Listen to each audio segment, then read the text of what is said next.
11 जुलै शनिवार। आणखी एक चिन्ह।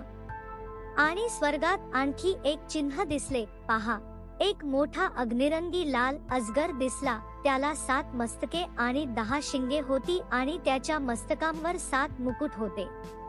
प्रकटीकरण 12:03। बायबलची सुरुवात उत्पत्तीच्या पुस्तकात आदिमध्ये या शब्दांनी होते आणि प्रकटीकरणाच्या शेवटच्या अध्यायांकडे येताना आपले लक्ष वारंवार स्वर्गाकडे वेधले जाते।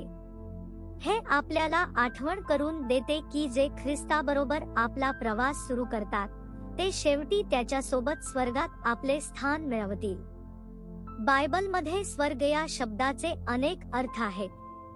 तो पक्षी उडतात, तो आकाशाचा भाग दर्शवू शकतो, सूर्य, चंद्र आणि तारे फिरतात, तो विस्तार दर्शवू शकतो, आध्यात्मिक शक्ती कार्य करतात, ते स्वर्गीय क्षेत्र दर्शवू शकतो आणि सर्वात महत्त्वाचे म्हणजे तो देवाचे निवासस्थान, देवाचे नंदनवन, नवीन स्वर्ग आणि जिथे नीतिमत्व वास करते ते अनंत राज्य दर्शवतो। ज्याप्रमाणे ख्रिस्ताच्या आगमनाकडे निर्देश करणारी अनेक चिन्हे आहेत, त्याचप्रमाणे शास्त्र सैतानाच्या विरोधी शक्तींच्या उदयाशी संबंधित चिन्हांबद्दलही सांगते। सैतानाने आध्यात्मिक क्षेत्रात आपले सिंहासन स्थापित केले आहे आणि तो दुष्ट शक्तींच्या समूहांवर नियंत्रण ठेवतो। विश्वासणारे आनंदाने ख्रिस्ताच्या आगमनाची वाट पाहतात, परंतु त्यांनी शत्रूच्या फसवणुकीच्या कार्यांविषयी सावध आणि विवेकी राहिले पाहिजे।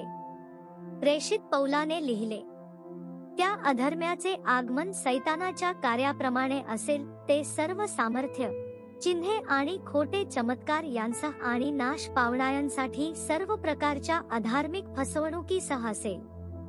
2 थेसलोनिकाकर 2:9-10। इतिहासभर अनेक राजकीय चळवळींनी जागतिक एकता, केंद्रीकृत सत्ता आणि आंतरराष्ट्रीय सहकार्य यांचा प्रयत्न केला आहे।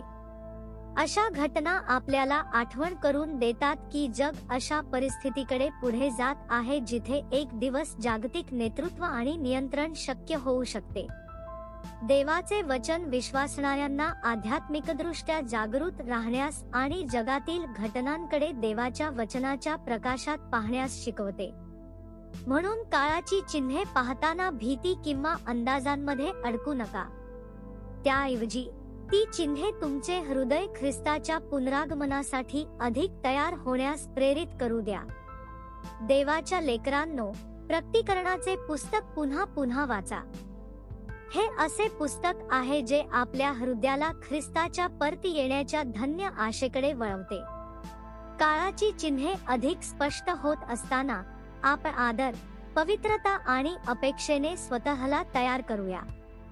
आपण प्रत्येक दिवस आपल्या प्रभूच्या आगमनाची आतुरतेने वाट पाहणाऱ्यांप्रमाणे जगूया। पुढील चिंतनासाठी वचन। म्हणून जागृत राहा आणि नेहमी प्रार्थना करा, जेणेकरून जे काही घडणार आहे त्यातून सुटण्यास आणि मनुष्याच्या पुत्रासमोर उभे राहण्यास तुम्ही योग्य ठराल। लूक रात्री 9:36। आजचे बायबल वाचन। सकाळ, स्तोत्रे 1-2-3। संध्याकाळ, प्रेषितांची कृत्ये 17:1-15।